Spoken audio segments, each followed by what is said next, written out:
Olá, sejam todos bem-vindos ao podcast Christian Pereira. E hoje estamos aqui com vários convidados especiais. Ao meu lado, Aline Alves, ela que é psicóloga, psicóloga clínica e organizacional, gestora de RH de uma multinacional, consultora de recrutamento e seleção. Ela vai me ajudar a conduzir esse podcast hoje. E temos aqui como convidado especial Caio Fábio Martins, ele que é psicólogo, mestre em psicologia e doutorando, atende em consultório, consultor de RH, palestrante e professor universitário. E ao lado dele, nós temos Luzia Assis, ela que é psicóloga, formada em RH, especialista em gestão de pessoas e docência universitária. Ela é empresária, atende no consultório, palestrante e também professora universitária. Nossos convidados hoje estão acima da média, né? Mesa tá bem representada, Christian. Bem representada. E gostaria de iniciar esse podcast com vocês se apresentando, falando um pouco mais da história, da trajetória, da carreira profissional de vocês. Bacana. Primeiro, Christian, obrigado pelo convite. Obrigado, Aline, por nos receber. Eu acho que é sempre muito bom pensar um pouquinho sobre psicologia, cuidado e saúde emocional, pensar sobre as relações entre bem-estar e a nossa rotina, né, que cada vez mais é corrida, ansiogênica, de alguma forma patogênica, e a gente precisa se atentar a esses lugares de bem-estar.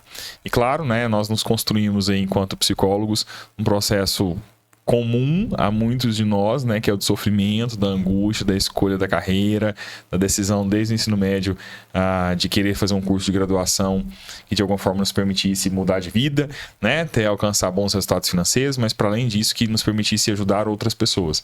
E a psicologia foi para mim uma porta de saída frente a várias possibilidades que eu tinha na época, e foi uma jornada dolorosa, né? O curso é um curso puxado, para quem não sabe, psicologia são 5 anos de graduação, depois disso veio 2 pós-graduações, veio 3 anos tentando entrar no mestrado, mais 3 anos cursando mestrado, agora no doutorado, e graças a Deus a gente tem uma relação muito profícua com a profissão. Acho que por isso que nós estamos aqui, né, juntos, pensando nessa discussão, né? A gente teve a chance, de alguma forma, de cuidar de muita gente. Eu acho que se nos perguntássemos quantos pacientes a gente já teve até hoje, quantos alunos eu já tive até hoje, de fato não dá para contar. Isso é muito bom, porque de alguma forma nosso conhecimento serviu a alguém. E a gente tem que estudar, tem que se especializar para servir, para cooperar para o bem-estar comum. E de fato a gente tem feito isso. Estamos aqui para mais um momento como esse, né? Para somar juntos e conhecer um pouco da realidade do que cada um pensa e espera agregar de alguma forma. Bom, obrigada também pelo convite, né? Muito bom estar aqui nessa mesa, inclusive com o Caio, que foi meu professor, né? Tenho que agradecer porque eu fiz parte também, né, desse processo. Conheci o Caio, inclusive, na área organizacional, como consultora de recrutamento e seleção. Nessa época, eu ainda não pensava em fazer psicologia, ainda queria atuar mais, como eu sou formada em RH, atuar mais nessa área de RH mesmo, né, da organizacional. Então, eu entrei na psicologia com essa visão de atuar na área organizacional. Só que lá, me apaixonei pela clínica, me apaixonei por outros caminhos, né? E hoje estou trilhando esses caminhos. Então, como psicóloga hoje, eu atuo nessa área clínica. Atuo também como professor universitário, porque eu também gosto. Inclusive, o Caio foi uma inspiração também para estar ali à frente, né? Ajudando outras pessoas, né? Atuando ali como professor universitário. Então, e na época que eu comecei também a estudar, como o Caio falou, né? Esse lugar de angústia, eu vim do interior, né? Então, assim, com 17 anos, eu não tinha muitas opções lá onde eu morava. Então, eu não tinha muita visão de profissão. E aí, veio primeiro o superior em recursos humanos. Então, depois, conhecendo, aí começou a paixão pela psicologia. Então, foi assim que começou a minha história com a psicologia. Que bacana. E começando esse podcast, eu gostaria de fazer uma pergunta bem pertinente, né? O que é o bem-estar psicológico? O que é esse bem-estar? É possível chegar? Caio? nos ajude. É uma pergunta simples, mas ao mesmo tempo complexa. Claro, acho que quando a gente fala de bem-estar, primeiro a gente tem que pensar que isso é subjetivo, né? O que é subjetividade? Essa construção da nossa história a partir de significados que são muito pessoais, né? A gente não tem essa composição comum. Eu tenho bem-estar de uma forma, você bem-estar de outra, e assim vamos construindo a ideia de bem-estar.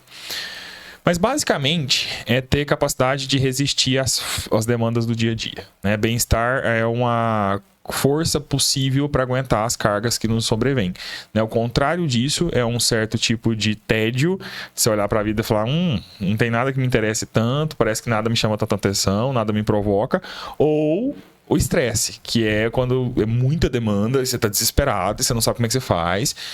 Então, estar no bem-estar é ter essa jornada de equilíbrio entre demanda e recurso, né? Entre a necessidade e capacidade, e isso só pode ser feito, na minha percepção, com autoconhecimento, né?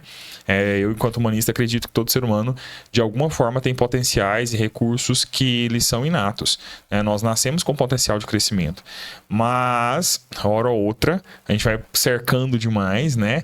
Vai reduzindo o tamanho do pasto e a gente não consegue ser nutrido por aquilo que nos oferecem, né? E aí a gente passa fome, a gente se sente desesperado, angustiado, abandonado, não amado, não cuidado. E aí o processo de bem-estar passa por essa autorreflexão mesmo, né, Luzia? Sim. Inclusive, quando eu saí um pouco da organizacional, né, do RH, foi justamente para procurar esse bem-estar. Porque a autocobrança era grande. É como o Caio falou, né? Você busca coisas demais e de repente você vê que não está ali conseguindo, né? Cuidar de tudo que você falou que se propôs a cuidar. Uhum. Então, hoje eu aprendi a dizer não, hoje eu aprendi a conhecer os meus limites, né? Através do autoconhecimento, através da terapia, porque eu também faço terapia. Então, assim, hoje eu consigo falar não, até aqui. Então, assim, hoje eu me proponho esse bem-estar até mesmo para levar para casa, né? Essa Luzia mais tranquila, mais resiliente, consegue lidar com as situações que ela se propõe. É um desafio. Hoje estamos falando, então, de bem-estar psicológico. Acredito que existem vários fatores que influenciam esse bem-estar psicológico, positivamente ou negativamente.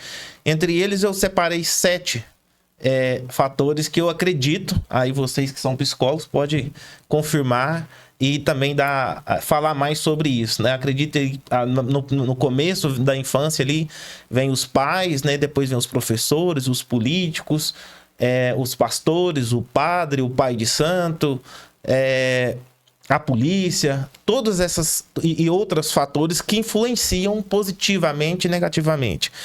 Vocês concordam com isso? Caramba, é difícil falar o que influencia bem-estar e o que não influencia. Vamos lá, vai depender muito. A psicologia, ela é muito ampla nas propostas que ela tem para a ideia de bem-estar. Então, eu vou partir de um olhar específico, que é o olhar humanista existencial. Nós não acreditamos que é o meio que é responsável pelas coisas, quem é responsável é o sujeito. E por que é o sujeito? Porque eu tenho pessoas que, por exemplo, passam por campos de concentração na Segunda Grande Guerra, por exemplo, que é o caso de Viktor Frankl, um dos grandes autores dentro da psicologia, que ele está lá comendo sopa de ervilhas com repolho, e era bem escasso, e trabalhando o dia todo no campo de concentração, judeu, condenado à morte, e ele consegue, estando lá, escrever uma das abordagens psicológicas que mais são utilizadas hoje para combate ao autoextermínio, né, o suicídio. Então, será que o poder de polícia, o poder de político, o poder de pai, de mãe, tem tanto poder assim, ou será que a gente consegue recriar a sociedade? Mas em muitos casos, a gente vai encontrar pessoas que passaram por situações desafiadoras em relação ao pai, à mãe, ao pastor, o padre, o pai de santo, etc. E, de fato, né, foram alocados num lugar de adoecimento, e esse lugar de adoecimento foi perseverado por algum tempo, e daí para frente foi só para trás, né? Então, pensando psicologicamente falando, a partir do perspectiva humanista existencial, não é o que fizeram de você, é o que você faz do que fizeram de você. E aí, para fazer algo do que fizeram de você, a gente tem que ter uma autocompreensão do que eu tenho de recurso para enfrentar situações que são muito, como é que eu posso dizer, muito cabalísticas, né? muito fechadas ou muito travadas, né? O termo que eu queria encontrar era canibal, né? A ideia de ser consumido por outro, né? Como é que eu faço para conseguir fugir dessas cenas de consumismo externo? Que o mundo, de alguma forma, quanto mais adoecido, mais ele nos cobra coisas que não necessariamente são saudáveis, né? E aí vem discursos extremamente pomposos, refinados, de alguma forma com uma postura vocal interessante, dizendo, olha, faça isso, faça aquilo, que vai dar certo, que é assim que funciona. E você precisa ter a clareza para dizer, não é isso. Não é bem assim que eu vou fazer. Seja seu pai, seja sua mãe, aí pra você que tá nos assistindo, né? Às vezes o seu esposo, sua esposa, alguém que tá muito próximo, que diz que te ama, e provavelmente te ama, espero que te ame, mas de alguma forma, por não se compreender no mundo, não perceber a realidade, vai cobrando da gente coisas que se a gente entrega, a gente se lasca. E você tem a capacidade de dizer não, você quem tem a capacidade de dizer, olha, parou por aqui. Porque a gente é responsável, inclusive, pela passividade que nós expomos, né? Se a gente escolhe não escolher, a gente tá escolhendo. E esse processo, ele é muito angustiante, porque lá na frente alguém em algum momento vai te dizer, olha, você poderia ter feito diferente. E o quanto a gente está consciente desse processo, né? Acho que basicamente é pensar nessa influência como não determinante, né? Essa capacidade do ser humano de ter recursos para co-criar a realidade. Sim, mas tem aquela questão, porque até chegar a esse ponto, né, desse autoconhecimento, de saber lidar com tudo isso, ele foi moldado também através dos valores familiares, né, através dos valores políticos, através dessa questão cultural. Então, assim, tem essa cultura que a gente também é criado, tem os valores que nós também somos criados, né? E eu falo muito pelos valores que eu fui criada, né? Que eu vejo o quanto eu norteei as minhas decisões baseado em valores que os meus pais fizeram que eu acreditasse que era certo. Então, algumas coisas eu moldei, né, até mesmo na criação do meu filho, por entender que hoje é um pouco diferente. Então, assim, o meu irmão, por exemplo, o padrão dele, a criação tem que ser igual nossos pais criaram, né? Que é aquela tradição antiga, cultural, que as crianças apanhavam bastante. Então, assim, eu já tive que moldar. Eu já acredito nessa mudança. Então, assim, através da minha família, vieram valores, crenças, que eu tive que moldar para construir a minha. Eu acho que é bem relevante a gente entender que a formação da identidade é um aspecto e o bem-estar é um outro aspecto. Eu digo isso porque hoje nós vivemos um estilo de vida, um ritmo extremamente acelerado. Eu diria, pós-pandemia, muita coisa mudou, o cenário mudou. Então, quais são esses desafios? Caio falou muito sobre a questão da angústia, sobre a construção, sobre o autoconhecimento, a compreensão. Porque, assim, nós temos passado por isso. Eu falo que eu sou psicólogo, mas nós passamos por muitas dúvidas, por muitos desafios. E como, Caio, chegar nesse autoconhecimento? Como a gente chegar nessa autocompreensão? Que caminho fazer? Como ter essas respostas? Acho que primeiro é entendendo que muitas dessas respostas nós nunca teremos, né? Eu acho que pacificar isso é importante, assim. Para além de ser psicólogo, né? Eu sou cristão e dentro do cristianismo a gente acredita que algumas questões elas ficam para a divindade mesmo, né? E eu brinco sempre que saber que eu não sou Deus é um afago, porque em algum nível, né? Você consegue lidar com a burrice, né? Não sei. Simplesmente não sei. E na sociedade do conhecimento, né, desde que a globalização chega, a gente é obrigado a saber, né? Como assim você não sabe? Você tá doido, né? Você tem que saber a arroba do boi e quantos BMW estão sendo vendidos na loja hoje. Então, assim, pera lá, né? Que tanta informação é essa que você quer que eu consuma para te dar respostas que em algum nível não são desnecessárias. E aí a beleza do não saber, né? No período de que todo mundo sabe alguma coisa, tem uma música, inclusive, do Jonatas Ribeiro, que ele diz assim que no mundo onde todo mundo fala, silêncio é um ato de cuidado. Porque às vezes a gente precisa desse silêncio mesmo, né? Então, meu filho, minha filha, meu amigo, minha amiga, não sei. Não dá para saber. E essa indeterminação da vida, ela foi muito evidenciada na pandemia, né? Todo mundo ficou com muita certeza de que não tem certezas, né? A gente ficou com muita clareza dessa abertura para o inesperado. E aí a gente fica se questionando, né? Se eu nasci num dia que pouca gente nasceu junto comigo, outras tantas nunca vão morrer no mesmo dia que eu morri. Minha jornada é única, né? Eu tenho 1,86 m, eu tenho sei lá quantos quilos e estou hoje numa cidade A, B, C ou D. Amanhã estarei em outra com histórias tão peculiares. A lente que eu vejo o mundo é única. E ninguém vai alcançar essa lente, por mais que queiram. Cara, será que dá pra gente ter tanta certeza da configuração do futuro através do discurso do outro? Porque aí a gente quer, né? Talvez você esteja assistindo esse podcast tentando encontrar as respostas para sua jornada. E não estão aqui. Elas estão na sua reflexão, né? Nesse pôr a cabeça no travesseiro todos os dias, nessas músicas que a gente ouve que nos levam a um outro lugar de dimensionamento. Para mim funciona muito, né? Pegar a estrada com a boa música, pensar na vida. A gente estava vindo para cá gravar e eu tava devaneando, né? A Luzia tava comigo. E ela fala assim, o que foi que você tá calado? E eu tô pensando. Eu preciso muito pensar. Assim, a gente precisa desse tempo. Não tem como. E aí as formas de terapia, elas prolongam-se para além do processo psicoterapêutico, que às vezes não é acessível para todo mundo, né? Então, escrever no caderno, no seu diário, né? Uma mania que a gente perdeu. Cara, o que tá acontecendo na sua vida? O que é importante? Olhar pro espelho e falar, nossa... Olá, Ruga, tudo bem? Quem é você? Né? Por que ela chegou? Será que foram de choros, de alegrias?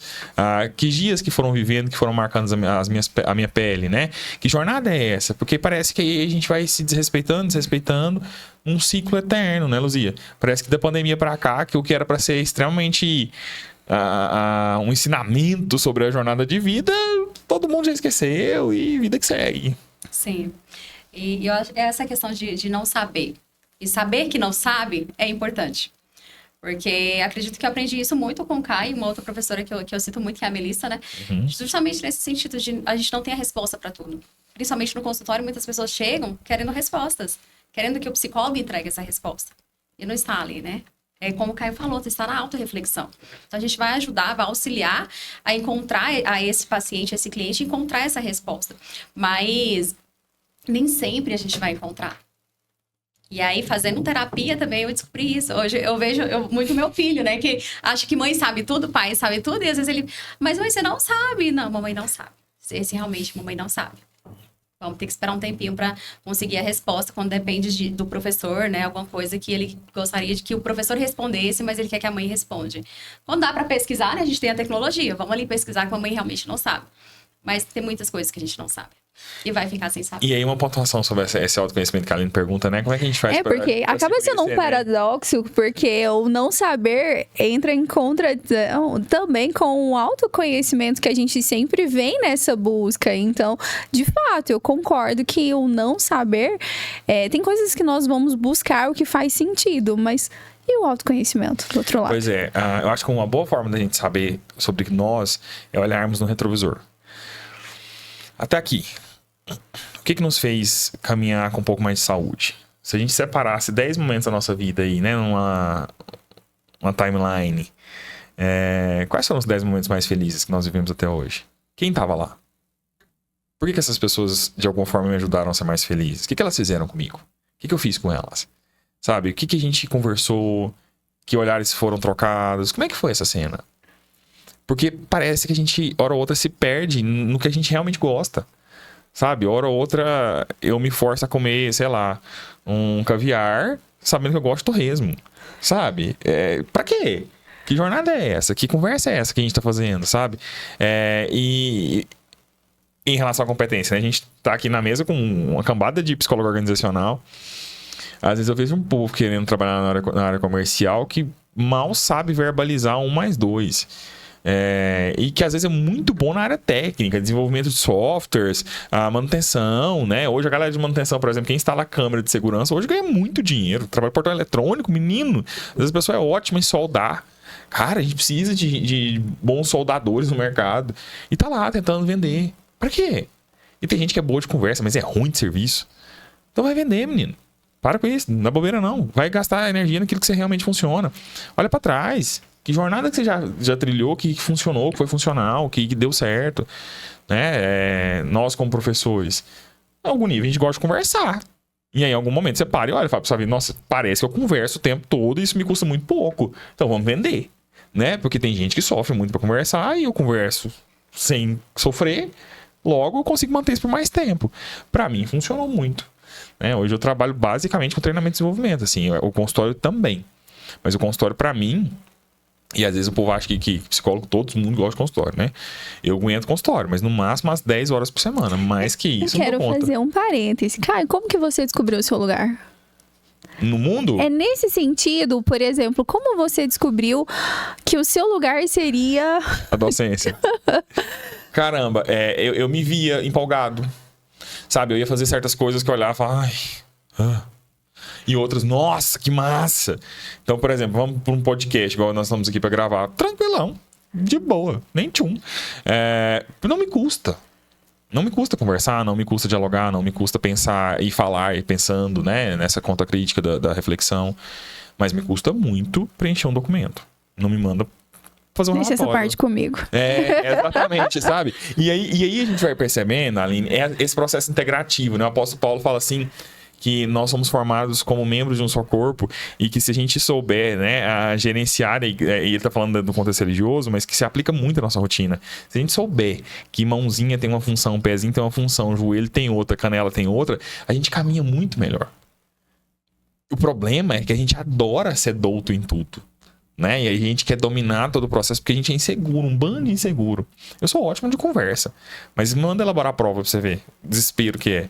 Corrigir prova. Meu Deus, que desastre. Tá dentro do porta-mala do carro, enrolando, tem, sei lá, um mês. Porque não é o meu lugar, não é aquilo que eu tratei, eu faço, porque é uma ponta necessária pro meu trabalho. Para eu conseguir ser professor e dar aula, eu tenho que fazer coisas administrativas que não necessariamente eu gosto. Mas no fluxo total, representa 20% do meu trabalho como um todo. Então a pergunta é, na sua história de vida, né? Ajudando a quem está nos assistindo, quem está nos ouvindo, o que você fez que foi mais tranquilo? O que você fez que foi mais legal? Talvez esteja aí, a sua vocação, né? O seu lugar de desabrochar. Você falou assim, um fato importante, assim, eu me vejo, você falou e eu me vi na situação toda. Tem coisas que a gente faz que parece que você não tá trabalhando, você tá fazendo o que gosta. Então, antes da pandemia, eu trabalhava com escola, eu ministrava aula, eu fazia várias coisas externas da empresa. Com a pandemia, eu comecei a me fechar para tentar achar soluções para poder resolver ali aquele momento de crise, né? Até buscar uma alternativa financeira, porque a gente não podia dar aula. E daí eu comecei a trabalhar com e-commerce, né? Comecei a desenvolver um novo projeto. E quando eu fiquei sentado, parado, no computador, planilhando, eu comecei a adoecer. Literalmente, eu comecei a ter dores, precisei de ir no médico. Daí eu cheguei no médico, o médico, sentei lá para conversar com o médico falou assim, antes de você falar, eu já sei o que você tem.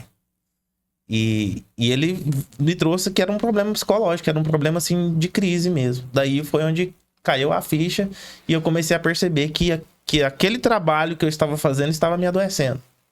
Então hoje eu não me vejo assim, atrás de uma mesa, sentado no computador ali planilhando. Eu me vejo fazendo isso daqui, conversando, dando aula, fazendo várias coisas ao mesmo tempo. É o que eu gosto de fazer. E quando eu sento, eu me adoeço. Quando eu sento ali de trás de um computador para poder... Eu faço porque precisa, né? Mas eu deixo isso mais pros meus colaboradores ali. Não, Christian, e é tão louco que assim... O povo sempre me teve por perturbado. De tipo assim, você faz 1000 coisas ao mesmo tempo. Meu Deus, que menino louco, porque você faz isso. Estou rindo, sabe? Mas é com respeito, tá, Caio? Sabe assim, tipo, E aí, em algum momento eu parei e me perguntei, cara, será que eu tenho algum problema? Porque assim, deve ter, né? Porque ninguém gosta de fazer isso que eu gosto e eu gosto. Por que eu sou assim? E eu gosto, por exemplo, de pegar a estrada. Eu odeio ficar numa cidade só ao mesmo tempo. Eu odeio ficar numa empresa só. Eu não sirvo pra trabalhar com RH interno, por exemplo. Nunca servi. Eu não gosto. Todo dia a mesma cara. Não quero. Eu gosto de alternância. Eu brinco que eu sou o alt-tab em pessoa, sabe? Eu preciso trocar de tela. Eu preciso funcionar assim. E aí, em algum momento, eu descobri que eu não gostava de gente repetida. Eu virei professor. Todo semestre, troco minha turma. Graças a Deus. Porque vai ficando ali, eu vou olhando pra cara da minha pessoa e falando, nossa, vai embora, vamos pra próxima, né? As minhas aulas, por mais que eu dê a mesma aula, durante muito tempo eu dava a mesma aula de manhã e à noite, da mesma disciplina, a aula nunca era igual. Eu não gosto de dar o mesmo exemplo. Eu acho que o mesmo exemplo, pra mim, me cansa. Sabe? Se eu ouvir a mesma coisa, todo semestre eu falar a mesma coisa, nossa! Porque pra mim a inovação é o cerne. Eu sou criativo. O meu movimento é da criatividade. E o quanto pra mim isso é o basicão do funcionamento do Caio. E aceitar que você é diferente dos outros e que pra alguns isso é estranho, também é um ponto de autoconhecimento. Ninguém é obrigado a aceitar isso. Sabe? Ninguém é obrigado a saber e concordar com isso. Eu funciono muito bem na desorganização. Se alguém me organiza demais, eu me torno uma pessoa extremamente bitolada. E eu vou bitolando. Sabe? Eu vou ficando assim num padrão. Tipo assim, tem que vestir tal roupa, tem que comer tal coisa, tem que andar de tal jeito, tem que falar de tal forma. Acabou. O Caio morre ali, ó. E aí, nem todo lugar a gente é bem-vindo também. E tá tudo certo. Quais são os pontos que as suas competências vão florescer? Que lugares que você pode ocupar, que de alguma forma você vai ser respeitado e querido a ponto de entregar o seu melhor, sabe? Porque às vezes também a gente tá querendo ser amado por todo mundo e aí vira um cansaço absurdo. E por fim, citando esse exemplo do cansaço na pandemia, eu tive burnout em 2017. Eu tinha acabado de formar. Eu formei em 2016, 2017. Eu tive burnout. Quem não sabe o que é burnout, é um desgaste emocional, né? Uma exaustão emocional que geralmente é ligada ao trabalho. Então, você não consegue trabalhar com tanta produtividade. Eu tinha saído da faculdade, tinha montado uma consultoria. Eu tinha grupo de estudos, que foi quando eu conheci a Aline, inclusive. Eu trabalhava em várias empresas como consultor de RH. E eu não consegui manter, eu ganhava muito bem. Assim, nessa época eu estava com uma vida financeira tranquilíssima e eu não conseguia mais trabalhar. Por quê? Quando eu formei, eu tinha muita capacidade de venda. Então eu fui lá e vendi meu serviço, assim, perfeito, né? Porque no discurso é muito fácil vender. Então, na época eu trabalhava com recrutamento e seleção, eu falava coisas do tipo, eu vou encontrar a pessoa perfeita para você nunca mais vai ter problema nessa área. E aí o empresário, obviamente, ficava louco, né? Nossa, agora esse menino vai salvar minha vida. E no real, não funciona assim, sabe? É só uma fique. E aí, cara, quando as coisas iam dando errado, eu ia morrendo. Eu falava, cara... Mas eu fiz tudo que era certo, apliquei o polográfico, apliquei o AC, apliquei o DISC, fiz tudo bonitinho. Onde foi que eu falhei? Por que não é perfeito? Por que as coisas não são tão lógicas? E aí eu comecei a perceber que se eu quisesse trabalhar com isso, e hoje eu faço essa estratégia, eu não prometo mais as coisas. Sabe? Eu não prometo aquilo que eu não consigo entregar. E aí eu preciso colocar limite no meu discurso. Às vezes eu não vou fechar a venda que eu gostaria de fechar, mas eu também não vou arrumar uma encrenca pra mim. Porque se lá na frente... a pessoa vai pra mim e fala assim, pô, mano, mas você prometeu isso. E você não tá entregando? Eu falo, não prometi isso. Eu falei que eu ia tentar fazer isso. Estou tentando. Estou fazendo. Isso, inclusive, no consultório. Às vezes o cliente chega no consultório e fala, nossa, tô com um quadro ansioso, preciso melhorar em 2 semanas. Eu falo, nossa, vai com Deus. Não é aqui. Sabe? Vai procurar outra coisa pra você fazer. Porque eu não dou conta. Sei lá, o que eu vou dar conta em 2 semanas? Pode ser que você melhore, pode ser que você piore em 2 semanas. Não sei, sabe? E aí, esse indeterminado do autoconhecimento, eu acho que ele nos ajuda a nos libertar para que a gente possa florescer. Porque às vezes a gente carrega um fardo tão pesado, a gente se cobra tanto que a gente não consegue ser gente. Simples assim. Não, e pegando o exemplo do Christian, né? E o do Caio, do burnout. E eu também tive, inclusive foi quando eu me afastei do RH, o quanto o nosso corpo comunica com a gente. Né? Ele dá ali o sinal. E a gente demora a procurar uma ajuda, demora a olhar para os sinais que o corpo está dando. Eu comecei dando crise de enxaquecas.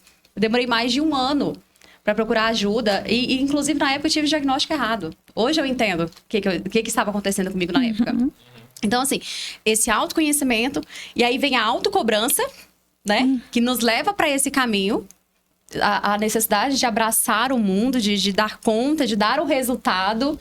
E aí vem a autocobrança. E aí o corpo começa a dar sinais e a gente demora a olhar para os sinais do corpo.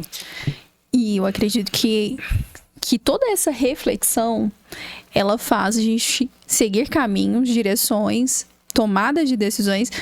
Porque se vocês continuassem, né, vocês disseram sobre situações que vocês tiveram que redirecionar a vida, outras pessoas, elas têm dificuldade, elas vão para o uso da medicação.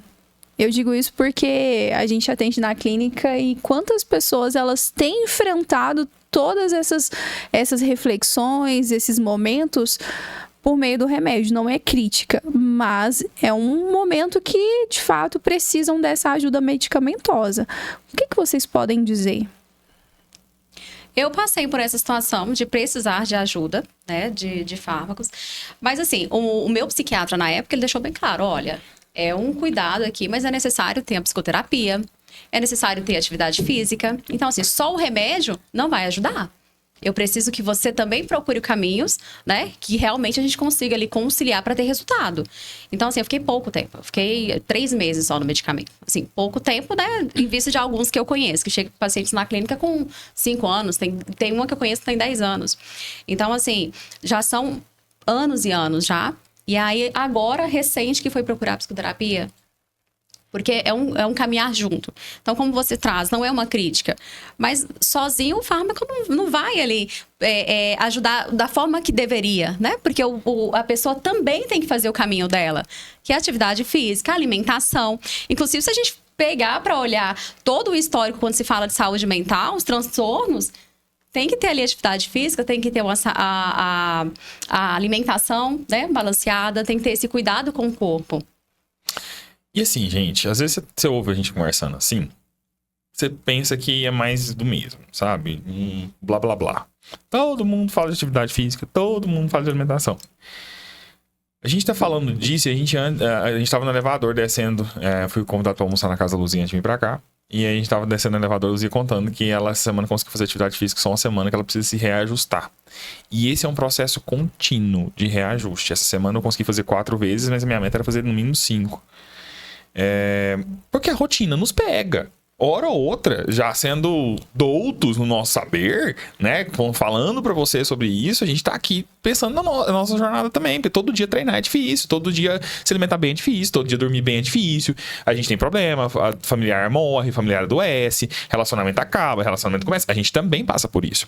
Então a gente não tá falando do lugar de devaneios, tá? A gente tá falando do desafio que é essa manutenção do equilíbrio. E quando vem a medicação, ela é uma saída excelente para o temporário, né? Eu costumo relacionar a medicação como um suporte de laje, né? Quando a gente vai fazer uma laje de uma casa, a gente coloca os esteios ali, que geralmente é uma madeira, né? Que dá o suporte enquanto o cimento tá fresco. Em algum momento aquela madeira vai sair, porque você já pensou se você for andar naquela casa que tanto de madeira suporta na laje, você não consegue colocar um móvel lá dentro aí. E às vezes a medicação fica na sua vida como um processo de atrapalhar o contato que você precisaria ter com coisas que você precisa ter para resolver. Perdões que você precisa liberar, né? Conflitos que você precisa de alguma forma enfrentar. E quanto a medicação inibe esse contato da terapia ou dos processos terapêuticos? Porque aqui eu estou pensando que a psicoterapia é um dos canais. Caramba, quantas vezes eu e a Aline, por exemplo, nas nossas cenas de casquinha no Shopping Cerrado, quantas vezes a gente já conseguiu sentar para conversar, por exemplo, vai contar da nossa vida, e nessas conversas a gente gera reflexão, toma consciência de alguma coisa e fala, caramba, preciso resolver isso, preciso tomar essa decisão, não tinha pensado por esse ângulo ainda, né? O apóstolo Tiago fala assim que, né, a gente precisa ouvir as confissões uns dos outros. Na relação com a psicologia, a gente entende que na comunicação, quando eu vou verbalizar, que eu tenho que colocar na linguagem ou numa palavra, a gente tem que dar sentido ao que nós sentimos. Então, conversar é muito importante, para além da psicoterapia. E a medicação, às vezes, nos atrapalha a conversar. Você já deve ter encontrado alguém na sua rotina que está usando medicação, que a pessoa fica lentificada, que o pensamento desacelera demais, e às vezes ela se torna um problema. Recentemente eu tenho uma cliente no consultório que ela precisava ir para o psiquiatra, e claramente ela precisava, ela estava com um quadro ansiogênico altíssimo, mas ela não queria ir, porque ela estava com medo de entrar na medicação e ficar dependente dessa medicação pro resto da vida.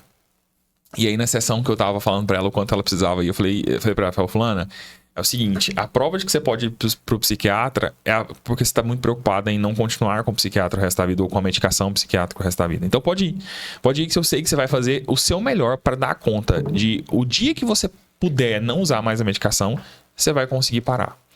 E aí, acho que talvez seja bom explicar para quem está nos ouvindo que a medicação psiquiátrica ela não é um problema.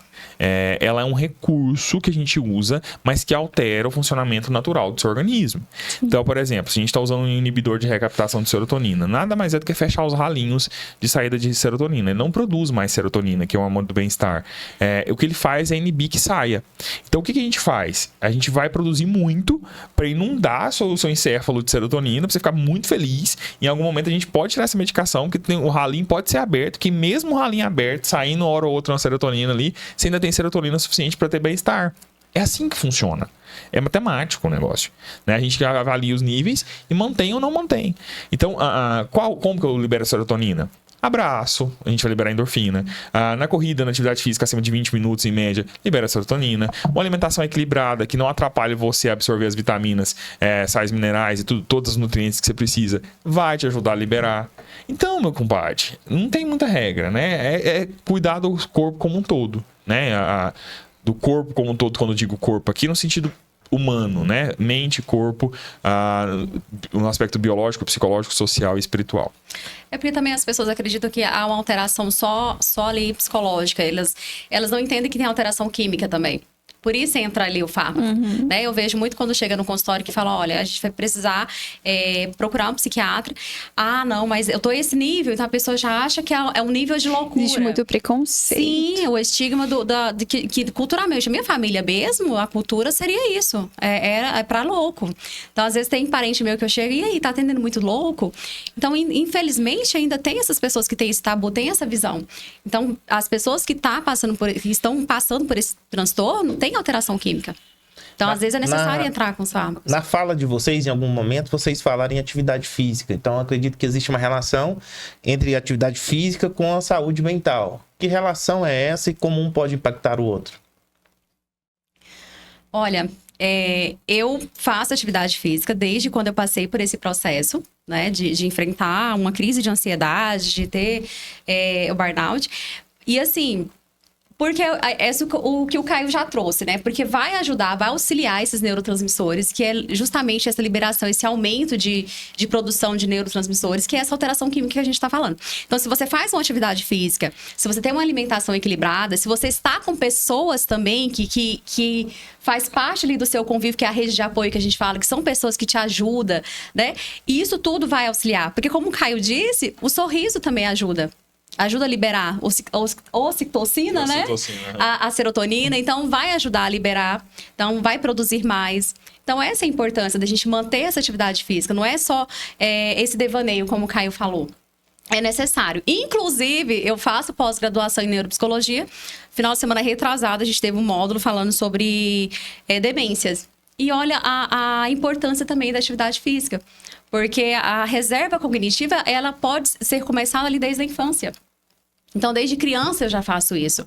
Para quando chegar lá na fase do idoso, eu já estar com o cérebro mais preparado para enfrentar as adversidades que vão vir, né?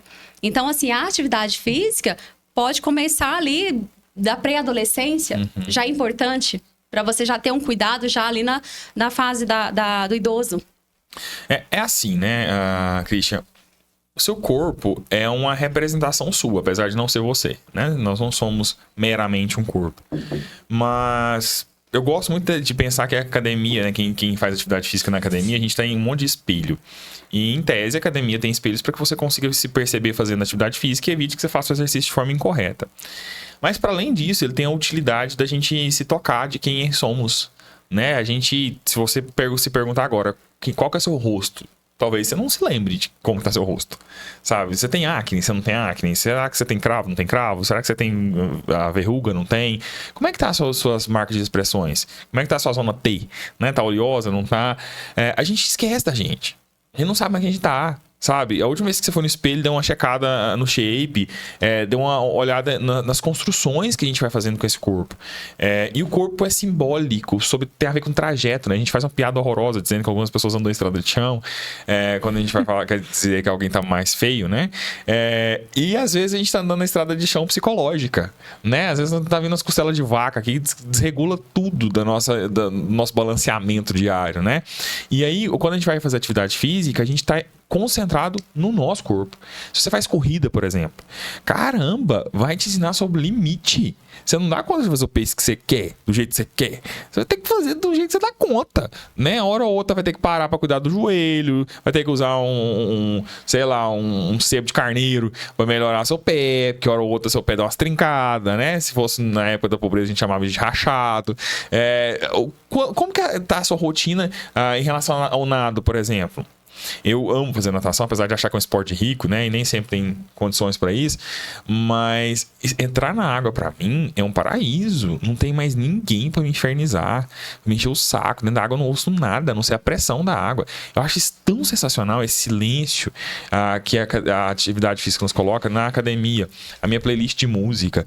O dia que eu não quero ouvir certas músicas, eu fico me perguntando, será que eu tô de mau humor? Por isso que eu não quero ouvir essa música agitada? Tô querendo ouvir uma música mais melancólica. O que tá acontecendo hoje comigo? Né? E é um tempo de reflexão. E na academia, por exemplo, me incomoda muito quando eu vou à academia que eu tenho que responder o WhatsApp. Eu quero ficar comigo. Inclusive, eu vi Esse é o momento. Com certeza, meu momento de plenitude. E aí a gente vai vendo, por exemplo, a evolução de peso.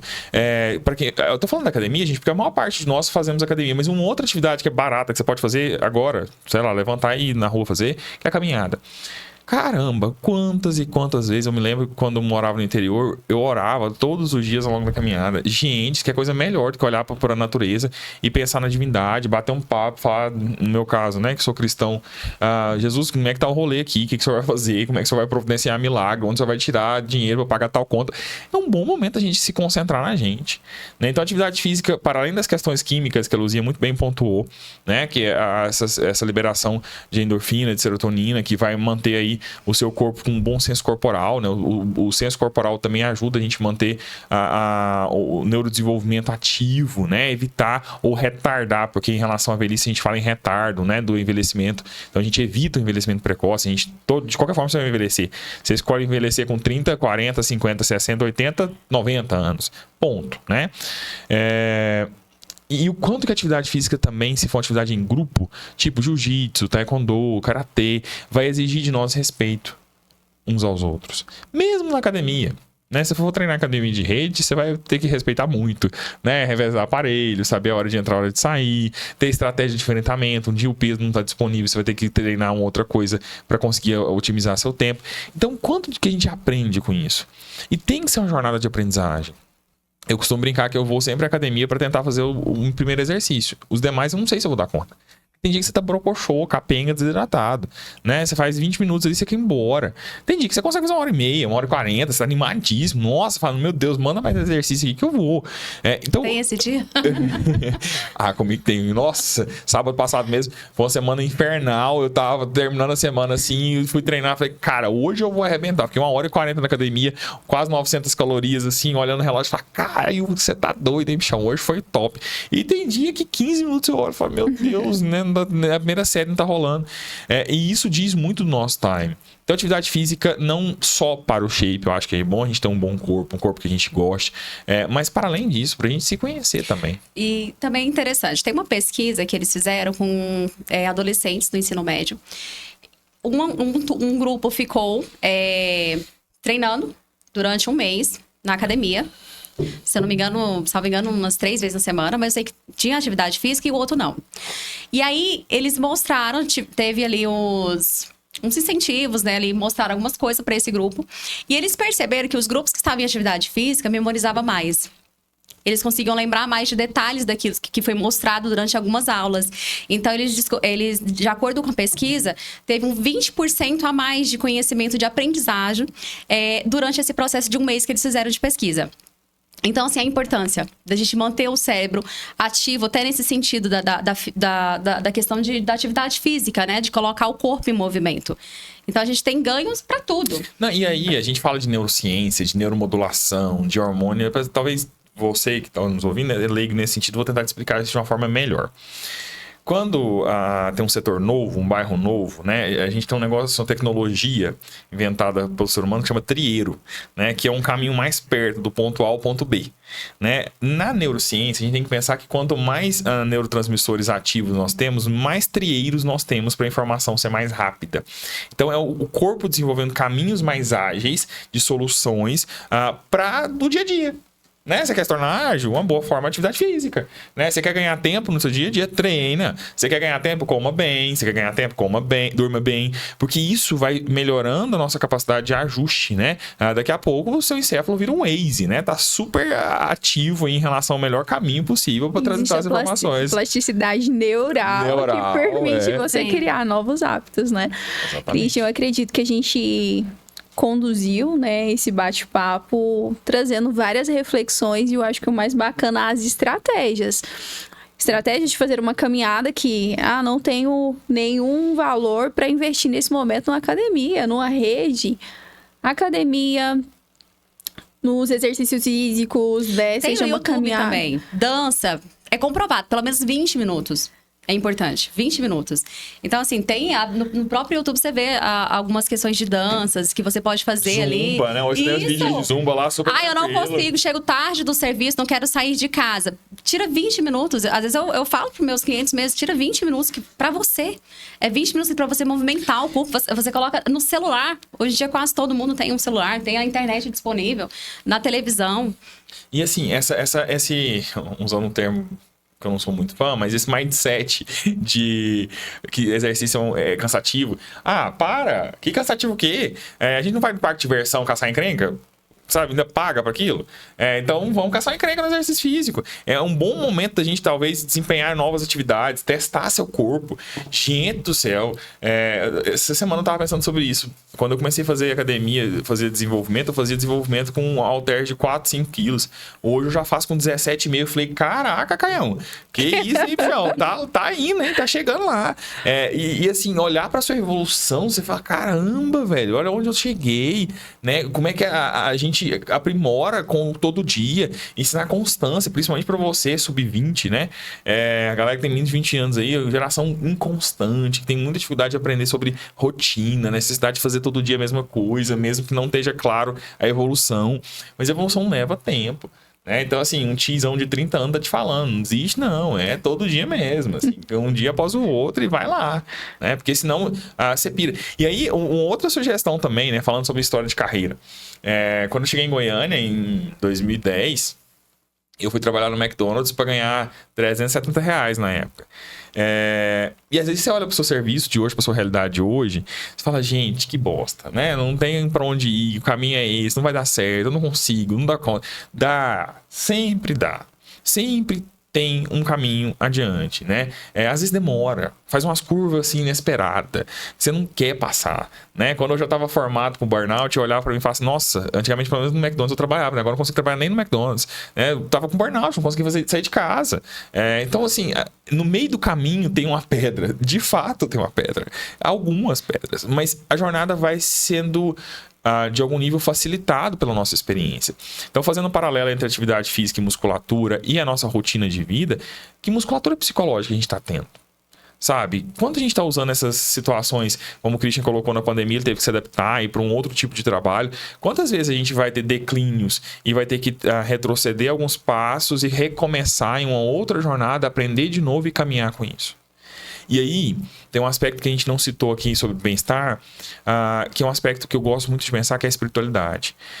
Para além da matéria, para além do corpo, para além de tudo aquilo que a gente está conversando dos aspectos bioquímicos, a gente tem a fé. E a fé aqui não necessariamente numa religião A, B, C ou D, mas essa capacidade de acreditar naquilo que não é tangível. Nós, quando a gente surge como ser humano, nós somos uma combinação de esperma e óvulo, né? Se a gente não acreditar que o espermatozoide fecunda o óvulo e desenvolve um ser humano a partir de, sei lá, de 2 gramas se torna eu com 100 quilos, a gente não acredita no básico que é a vida. Então, quando que tudo isso que nós temos hoje começa na ideia, começa na crença, começa no... Será que vai dar certo? Será que funciona, né?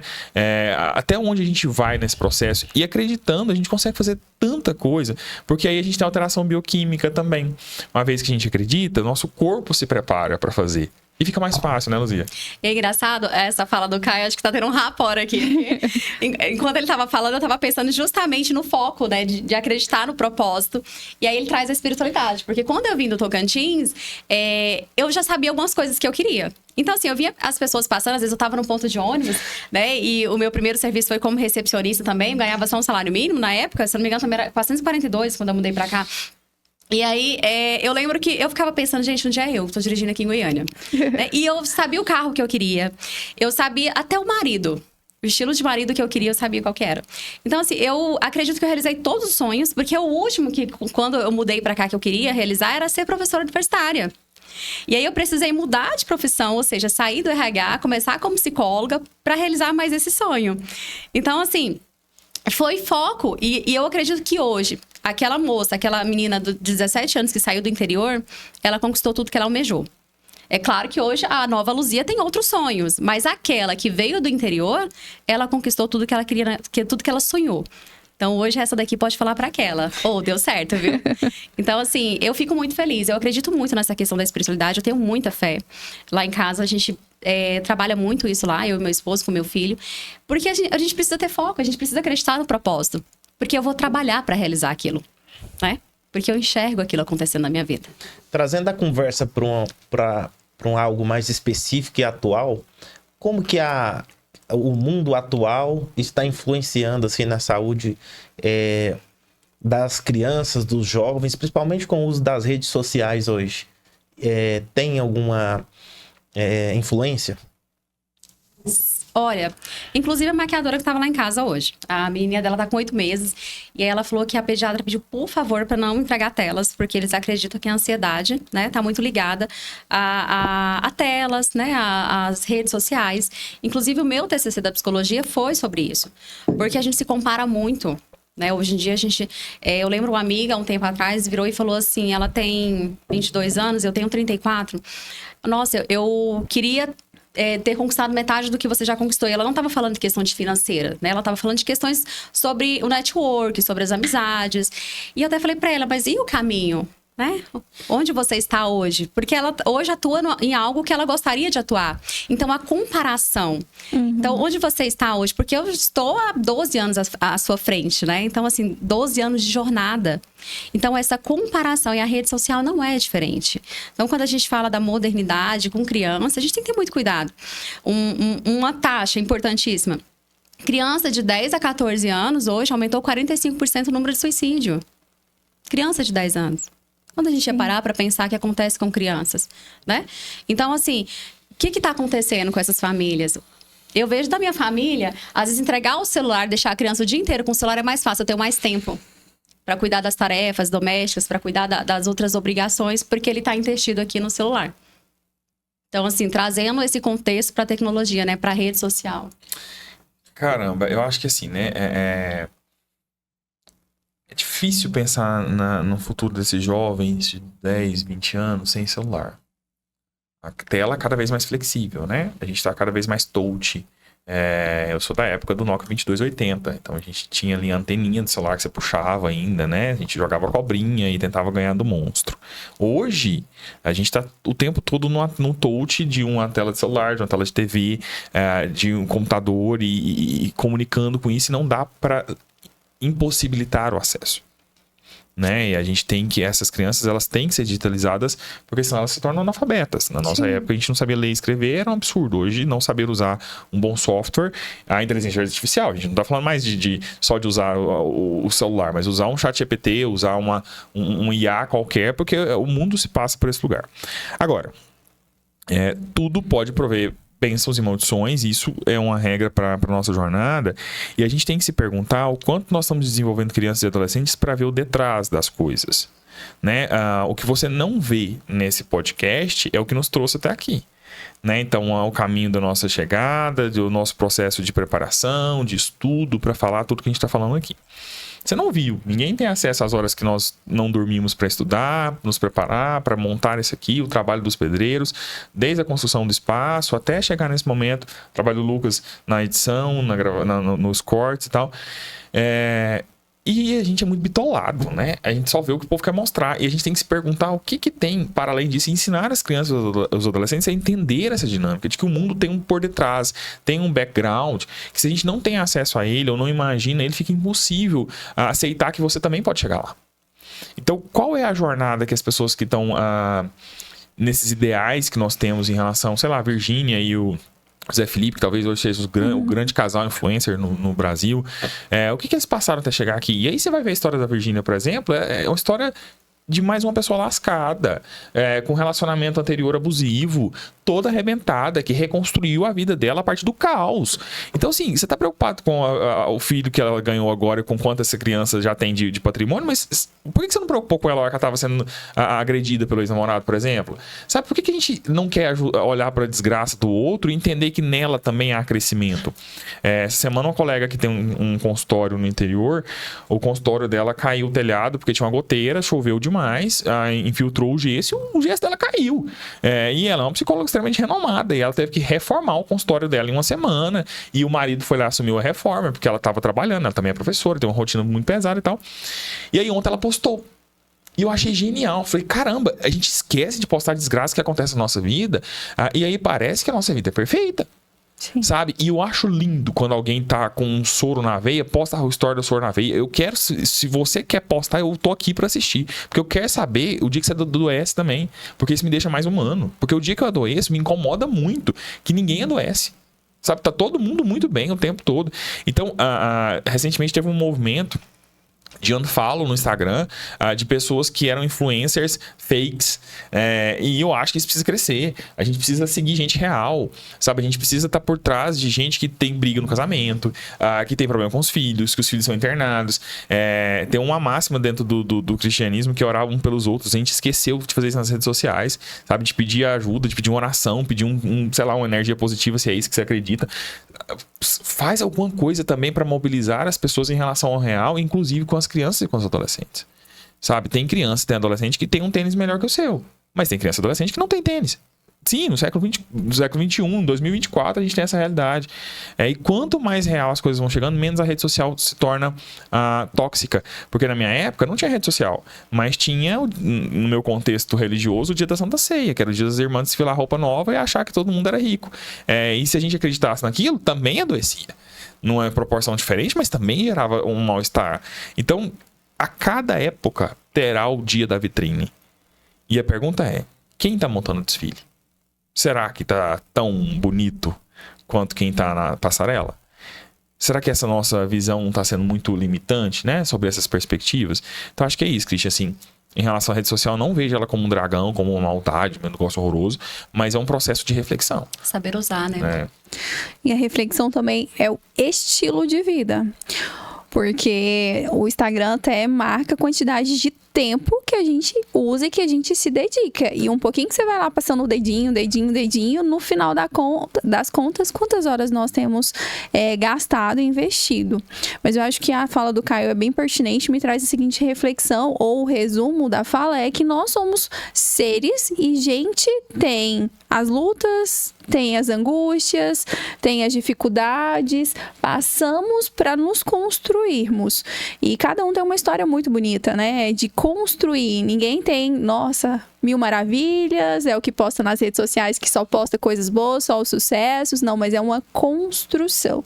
Então, acho que é muito relevante essa reflexão de construir, de se direcionar e também sair da zona de conforto, porque é muito confortável sentar no sofá e tá tudo certo, 5 anos de psicologia, 3 anos de mestrado, doutorado, e acordar 3h40, que tem sido o meu estilo de vida hoje, mas é uma tomada de decisão para construir e chegar aonde eu quero, mas que também faz com que a gente reflita o que faz sentido, onde a gente quer chegar, o que a gente precisa dizer sim, o que a gente precisa dizer não, qual é a prioridade e qual é o autocuidado.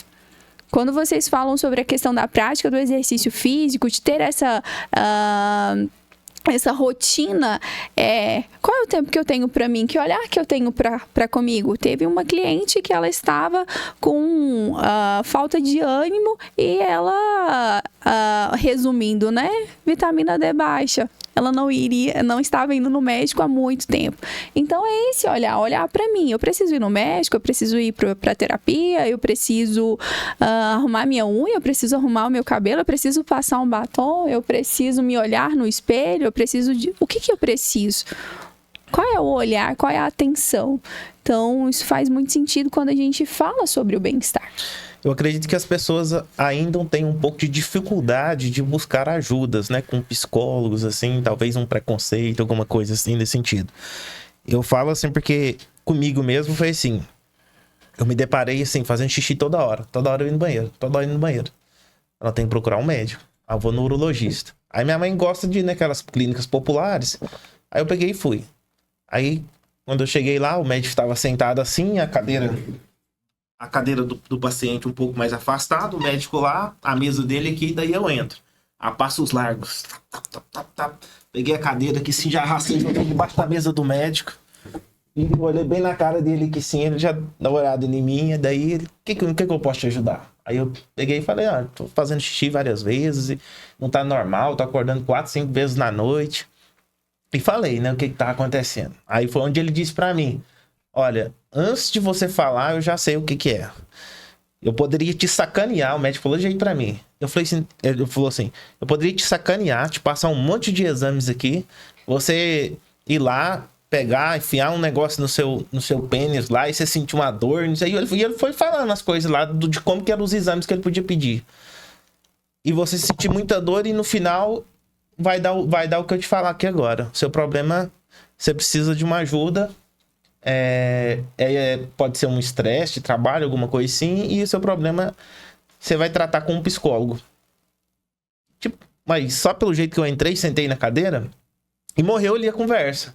E ele não me passou um exame, não me passou um remédio, não passou nada, só falou isso. E eu fui embora inconformado, assim, indignado, né? O cara não pediu um exame, só pelo fato de eu ter entrado na sala, assim. Depois eu fiquei refletindo aonde eu demonstrei pra ele ali isso, né? E depois eu fui pensar, talvez foi a velocidade que eu entrei na sala dele, a forma que eu empurrei a cadeira debaixo da cadeira da mesa dele, que tava tipo 1 metro de distância dele. E daí eu não conformei. Aí eu falei assim, não, agora eu vou num médico mais renomado. Aí eu peguei e fui num. Esse era de R$100 a consulta, eu fui num de 250 a consulta. Agora isso vai resolver o problema. Aí cheguei lá, contei a história pra ele, daí contei até a história do primeiro médico pra ele. Esse já era um senhor, já de uns 70, 60 anos por aí. E aí ele falou assim, olha, eu sou médico da época que a gente fazia exames com os dedos, com a mão. E eu vou fazer um check-up, não sei o que. Aí ele tira a roupa e foi apertando ali, apertando aqui e tal. E não encontrou nada. Aí ele falou, você tá com dúvida? Eu vou tirar suas dúvidas. Faz esse exame, esse aqui. E ele passou os exames pra mim. Aí eu fiz os exames e fui levar pra ele, pra mostrar pra ele o resultado. Ele, seus exames aqui tá tudo certo, sua bexiga tá normal, tá tudo normal. E aí eu já comecei a pensar, rapaz, será que aquele médico deu o diagnóstico certo a primeira vez que eu fui lá? Aí conversando com ele, aí eu lembrei que quando eu dou aula, quando eu dou uma palestra, por exemplo, eu passo 2 horas falando e não me dá vontade de ir no banheiro e beber água o tempo todo. E aí eu falei assim, por que você não faz isso mais vezes? É porque eu tinha parado de dar aula, de dar palestra, essas coisas. Por que você não volta a fazer isso? Daí eu comecei, não fui procurar uma ajuda psicológica, daí eu peguei o conselho dele. Não me passou remédio também, porque bateu mais ou menos com o que o primeiro médico falou. Aí eu marquei uma palestra para fazer, ministrei 2 horas de palestra e saí no banheiro. E aí eu falei, agora eu vou arrumar uma outra coisa para me fazer com mais tempo. Aí eu comecei a entender que realmente tinha sentido o que eles estavam falando. Onde eu quero chegar? Mesmo eu sabendo que eu precisava de buscar essa ajuda, eu não busquei. E eu fiquei imaginando como que um psicólogo vai resolver esse problema meu. E não busquei essa solução. O que eu quero perguntar para vocês? Existe essa dificuldade das pessoas buscar ajuda. E como buscar essa ajuda? Como saber o momento de buscar essa ajuda? Como descobrir que eu estou precisando de buscar essa ajuda? Existe algum momento, alguma coisa que eu consigo identificar que está na hora de eu falar, calma aí, eu estou precisando de uma ajuda aqui, eu vou ali num psicólogo, vou fazer uma terapia. Como que eu identifico? Caramba, eu acho que tem duas formas de a gente pensar isso. Primeiro, a parte do sintoma. Sintoma, como você cita aí, né, em relação a essa ida ao banheiro constante, pode apontar para um quadro de ansiedade, por exemplo, né? Vários outros sintomas podem apontar para um monte de coisa e a gente no consultório vai tentar diagnosticar. E é o mais comum que isso aconteça. O cliente chega no consultório porque tem algum sintoma. Mas eu gosto do cliente que chega no consultório porque ele quer melhorar. E é uma crescente. Graças a Deus a gente está tendo muito mais clientes assim hoje. É o cliente que está no zero. Não tem nada ruim, mas também não é nada bom. Não tá tudo mais ou menos. E aí o cliente chega no consultório e fala, não, eu queria ter uma vida um pouco mais animada, mais alegre, né? Felicidade, vamos procurar isso aqui. E aí a gente vai trabalhar autoconhecimento para desenvolver potencial, que também é um papel do psicólogo, né? Então, o que eu já sei sobre mim que pode me ajudar e o que eu não sei ainda que também pode me ajudar. Como é que eu posso transformar o meu status quo em cada vez mais saudável, né? Mais nutrido. Pensa, por exemplo, sei lá, você comprou uma casa e nessa casa tinha no quintal um pé de abacate.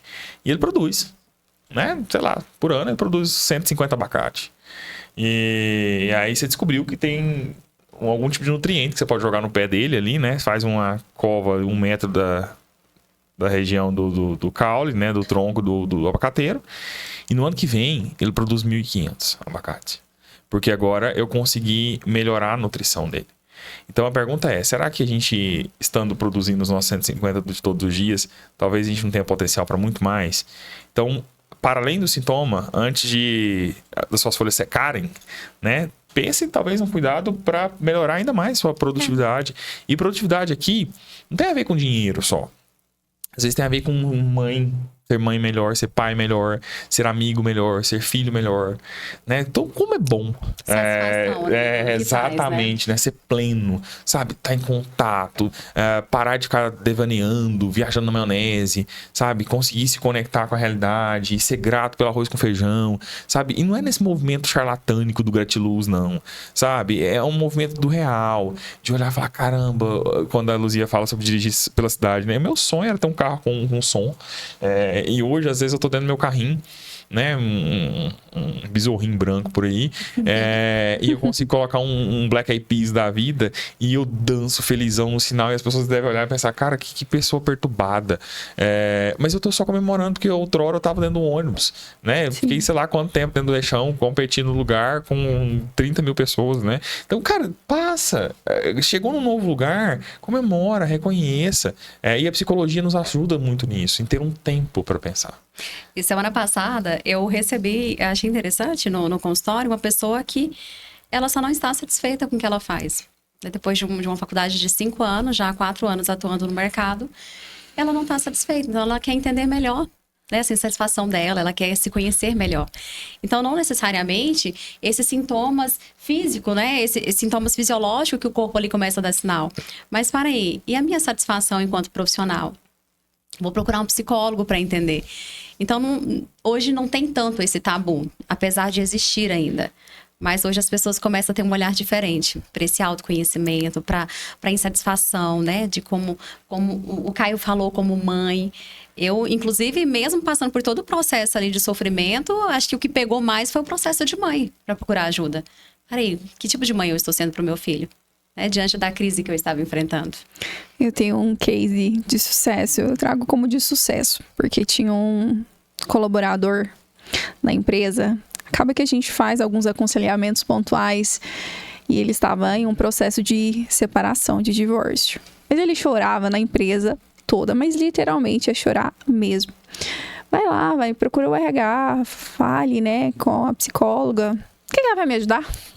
Que ela vai me ajudar. E ele resistiu por tanto tempo, mas chegou um momento que ele estava tão desesperado que ele me procurou. Eu respeitei, mesmo sabendo de tudo, né? Ele me procurou. E aí acabou que a gente fez alguns aconselhamentos pontuais. E na sexta-feira ele disse que queria conversar comigo. E aí eu pensei que seria relatar. Ele veio me agradecer, porque ele foi a esperança, porque ele estava desesperançoso e pensando em fazer besteira.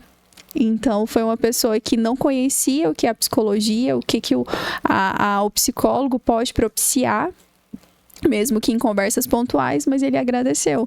Então, existe ainda, assim, muitas pessoas que não conhecem ou que acreditam que é para quem tem realmente algum transtorno, não tô doido para eu procurar um psicólogo. É isso aí, então chegando aí ao final do nosso podcast, né, eu gostaria que vocês deixassem as considerações finais, ou uma mensagem, né, para o nosso ouvinte, né, para as pessoas que estão acompanhando esse podcast. Vou deixar vocês fazer as considerações. Vou deixar os mais velhos. Com certeza. Primeiro, Christian, obrigado mais uma vez pelo convite. Aline, pela atenção, pelo companheirismo de sempre. Luzia, por me acompanhar. Acho que, assim como nessa mesa, a vida é uma roda de conversa, né? E a gente pode aprender tanto com tanta gente, né? E a psicologia é isso. A psicologia é uma ciência que entende que o ser humano é muito precioso. Né? Que a gente não quer mecanizar ninguém, a gente não quer tornar ninguém automático, a gente não quer desumanizar o processo, a gente quer sofrer junto, a gente quer caminhar junto. E nós estamos de braços estendidos para ser guiados pelos nossos clientes, pelos nossos pacientes, independente do lugar. Né? A gente falou muito de clínica, mas na área organizacional também. Né? Quantas pessoas que nós vamos caminhar juntos, de estagiário a diretores, que a gente caminha em jornadas tão peculiares, né? Às vezes com problemas familiares, com insatisfações inúmeras na rotina. A gente está lá para auxiliar, pensar saídas. Quando a gente vai para a área escolar, né? As crianças com problemas de aprendizagem, problemas familiares que refletem na escola, na área jurídica, na área esportiva. A psicologia é uma ciência de múltiplas áreas de atuação, né? Sem falar aí na hospitalar, nas outras áreas que estão com crescimento considerável. Então, conheça mais sobre esse assunto também, né? Eu acho que a gente falou sobre bem-estar. Eu quero fechar lembrando você que você é como se fosse um carro. Nós todos temos 4 pneus, né? E às vezes a gente esquece disso. A gente precisa dos 4 para rodar. Eu vou te explicar quais são eles. O primeiro é o biológico, né? Nós somos seres biológicos, nós temos que comer bem, ter as vitaminas satisfeitas, ter a nossa rotina de sono, de atividade física, mas nós somos também seres psíquicos. Nós somos seres que nos adoecemos e o corpo conversa com a psique e ela tangibiliza também desastres ou favores. Tem dias que seu corpo não está muito legal, mas você vai fazer uma atividade que você gosta tanto que parece que você dá uma animada, assim, né? As dores na perna melhoram, a cabeça que estava doendo sarou. Então o corpo ele é um reflexo também da nossa psique. O outro aspecto é o social. Eu costumo dizer que quanto menos a gente tem gente sentada na porta da rua conversando potoca, mais necessidade de psicólogo nós temos. Sabe? E às vezes o que a gente precisa não é nem de psicólogo, a gente precisa de conversar com gente boa, que nos anime, que nos traga nutrição, que nos traga reflexão. Sabe, qual foi a última vez que você marcou um bom café? Qual foi a última vez que você fez um bom café para conversar com seus familiares? Qual foi a última vez que você contribuiu com a vida de alguém? E por fim, a espiritualidade. Nós não somos seres materiais apenas. A gente vive numa realidade que nega demais a espiritualidade. A gente está morrendo. A gente está morrendo porque a gente está tentando encontrar recursos naturais para tudo. E nem tudo está naquilo que é natural. Então a gente nós somos seres que nos conectamos universalmente com as coisas. Você não precisa ser teísta para isso. Você pode ser ateu e ainda assim acreditar nisso.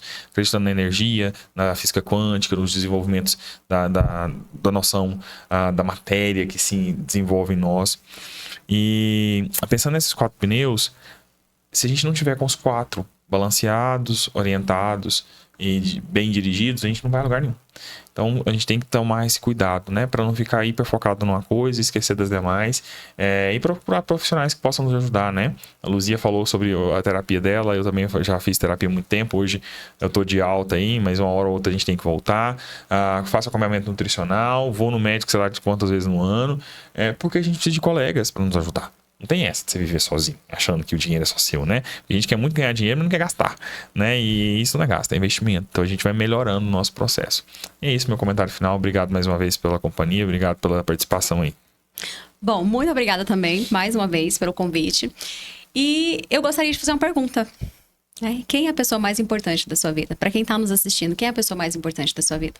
Porque normalmente quando a gente pergunta isso, a pessoa sempre fala, é o meu pai, ou minha mãe, ou meu filho. Mas eu sou capaz de cuidar do outro se eu não cuidar de mim? Eu sou capaz de ser uma boa mãe se eu não cuidar de mim? Então, assim, como que eu vou nutrir isso dentro de casa? Como que eu vou mostrar para o meu filho a minha capacidade se eu não mostro a minha fraqueza, se eu não procuro ajuda ou se eu não cuido de mim? Então, a gente só é bom para o outro quando a gente é capaz de cuidar de nós mesmos. Então, procurar um psicólogo faz parte do processo quando está precisando, né? Quando identifica esses sinais que a gente comentou aqui, quando quer se conhecer melhor, entender as próprias fraquezas. Então, assim, o psicólogo vai ajudar muito, tá? Não é coisa para louco, é coisa para nós, seres humanos. Também quero fazer os meus agradecimentos. Christian, muito obrigada pela confiança, pelo convite. E também agradecer Luzia, Caio, por ter aceitado participar deste podcast. Eu acredito que a gente também sai daqui com uma reflexão, né? Como que está o nosso bem-estar? Como que está a nossa direção? Então, muito obrigado a todos e até a próxima. É isso aí. Muito obrigado a todos vocês por ter terem vindo participar desse podcast. E acredito que a gente consegue aprender muito, né? Com conversas igual essas, traz um momento de reflexão para todos. Então, obrigado vocês também por estar acompanhando, o Lucas ali na técnica. Muito obrigado e até a próxima.